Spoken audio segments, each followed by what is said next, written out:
BRS के MLA दानम नागेंद्र की chief minister Revanth Reddy से मुलाकात, कांग्रेस में होंगे शामिल।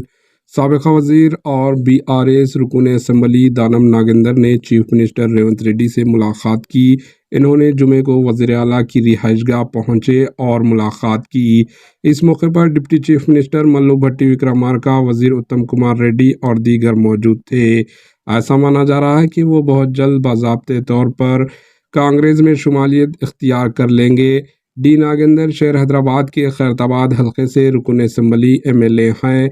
क़ब्ल-ए-ज़ीं इन्होंने 1994, 1999 और 2004 के असम्बली इलेक्शन में आसिफ नगर हल्के से एमएलए की हैसियत से कामयाब हासिल की थी।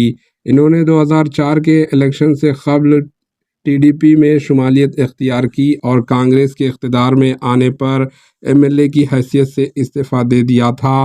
ताहम बाद में होने वाले ज़िमनी इलेक्शंस में इन्हें शिकस्त हुई थी। इन्होंने 2009 में खैरताबाद से इलेक्शन लड़ा और कामयाबी हासिल की। इन्हें वाईएसआर काबीना में वज़ीर बनाया गया। 2018 में वो कांग्रेस पार्टी छोड़कर बीआरएस में शामिल हो गए। इन्होंने बीआरएस उम्मीदवार के तौर पर इलेक्शन लड़ा और जीत हासिल की थी। अब ताज़ा तौर पर डी नागेंद्र दोबारा कांग्रेस में शुमालियत इख्तियार करेंगे। Bureau report, AHN news. AHN news को लाइक करें, शेयर करें और सब्सक्राइब करना ना भूलें।